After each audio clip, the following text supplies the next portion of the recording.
الشيطان الرجيم بسم الله الرحمن الرحيم قل هو الله أحد الله الصمد لم يلد ولم يولد ولم يكن له كفوا أحد صدق الله العظيم.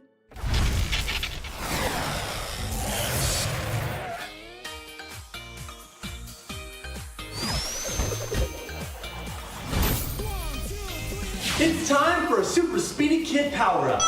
You may have heard that the cheetah is the fastest animal in the world, but did you know that there's one creature that's even faster? Any guesses? Well, it's the hedgehog, of course, but not a regular hedgehog, it's Sonic the Hedgehog. And today, it's time for a super speed session with Sonic. Hey everyone, I'm Sonic the Hedgehog. Before we begin, we first need to think like a hedgehog. How does a hedgehog warm up? Well, that's not quite what I expected, but if it works for Sonic, why not give it a try? Let's see your very best face waggles.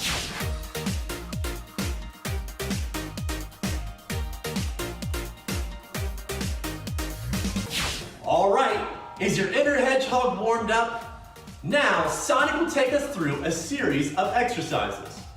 There's a bit of a twist though. During the session, whenever you hear the word, "Gotta go fast!" stop what you're doing and run in place for as long as the on-screen timer says. Let's do a quick practice session right now. Are you ready? Gotta go fast!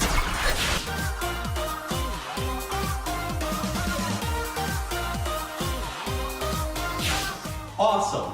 Now that we have the running down, let's move on to the next stretch. Sonic, you can lead the way on this one.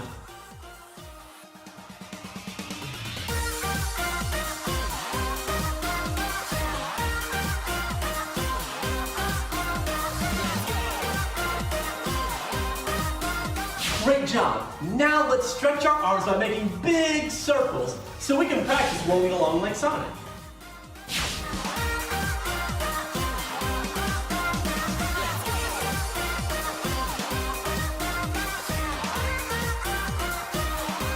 All right, let's go fast.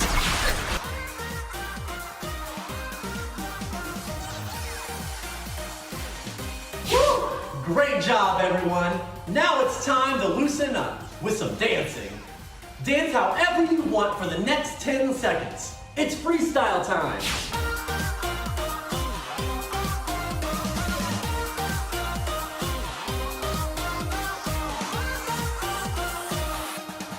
Ooh, I don't know about you, but I'm feeling pretty. You gotta go fast. Well, it's running time again. This time, try to go a little bit faster than you did before.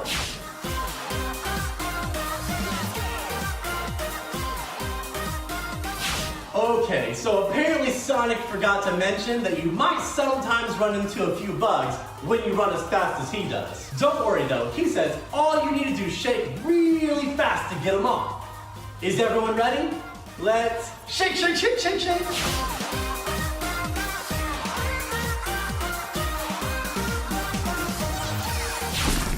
Wow, you gotta teach me that one sometime. Now that we know how to shake off all the bugs, maybe we should. You gotta go fast! You read my mind. Try to go as fast as you possibly can.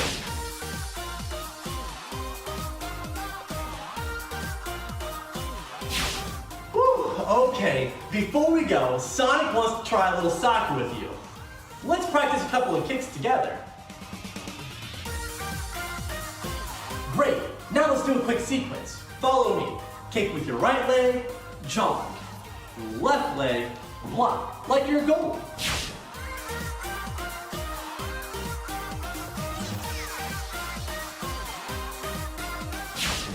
Now before we wrap up, Sonic has one more challenge for us to test his speed.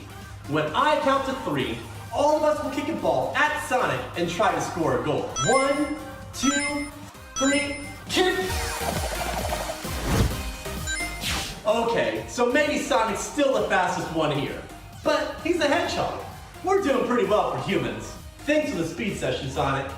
If you ever want to help us work out again, we're just a ring away.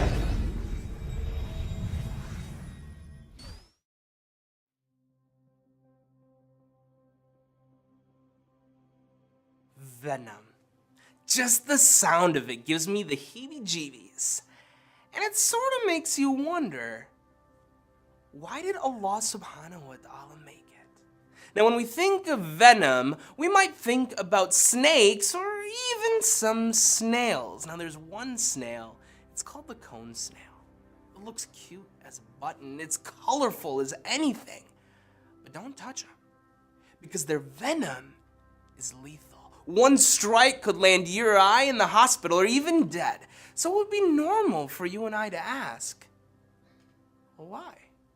Why did Allah subhanahu wa ta'ala make this venom that could kill us? And as it turns out, researchers may have an answer.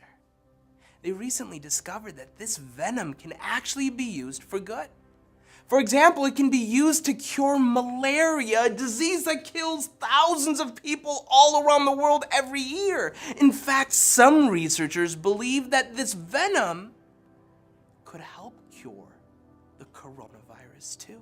I know, who would have thought snakes and snails are saving the world as we know it? Allah subhanahu wa ta'ala is Al-Hakim. That means Allah is the most wise. There's a reason behind every single thing that Allah subhanahu wa ta'ala does, even if we don't understand it. Once the people go to Prophet Musa alayhi salam and they ask him, who is the most knowledgeable man in the world? And he replies by saying, I am. But here's the thing. Prophet Musa alayhi salam wasn't. There was one man named Khidr.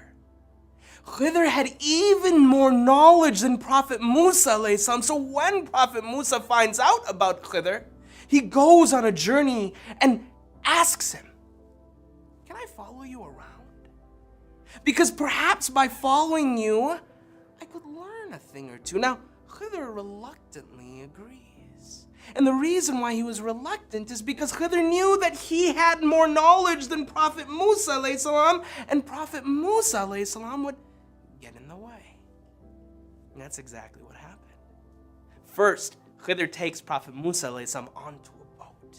And as they're on the boat and it's going this way and that, Khidr starts putting a hole in the boat. And water starts seeping in. Now imagine you're on a boat and someone puts in a hole and water starts seeping in. This is what Khidr does. And of course, Prophet Musa alayhi salam says, what are you doing? What are you doing? And Khidr says, remember, be patient. There's a reason behind everything I do. After the boat, they go to a park.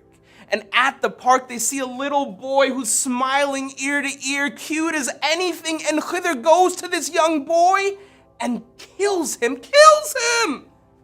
Did he kill him? Yeah, he killed him! I know, all right? So Prophet Musa alayhi salam says, what are you doing? You can't do that. And Khidr reminds Prophet Musa alayhi salam, he says, remember, I have more knowledge than you. There's a reason for everything that I do. After that park, they go to a new city. And in that new city, they disrespect Prophet Musa alayhi salam and Khidr. They don't show any hospitality. Yet, Khidr gets onto his hands and knees and he starts rebuilding a wall brick by brick by brick. And Prophet Musa alayhi salam he's curious. Why are you doing this? These people have been so mean and nasty to us. Yet, you are rebuilding this wall. Now Khidr finally replies. He says, Prophet Musa alayhi salam, remember there's a reason for everything that I do. Let me explain.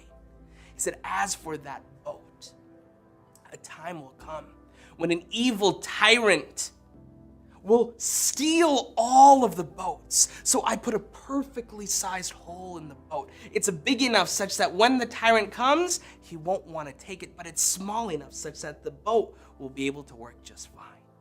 He said, as for that boy, that boy is an evil child, and Allah subhanahu wa ta'ala will replace that evil child with a better child. So let this be a lesson to any evil children out there. No, I'm just kidding. He said, as for that wall, underneath that wall is a buried treasure. A buried treasure that belongs to 2 orphan children whose parents have passed away. And by rebuilding that wall, Khidr could make sure that it would be protected for those children. There was a reason. Now you and I are sort of like Prophet Musa alayhi salam in this story. Oftentimes in life we may wonder why. Why did Allah subhanahu wa ta'ala create mosquitoes? Why did Allah subhanahu wa ta'ala create eggplant and spinach? The reality is many times we might not know, but Allah subhanahu wa ta'ala is Al-Hakim. He is the most wise. Just like Khidr had a reason for everything he had done, Allah subhanahu wa ta'ala has a reason too. Even for scary stuff, like Venom and snails. Yep, snails. Are they pretty scary, kind of? A little bit? No? Oh, snails, okay.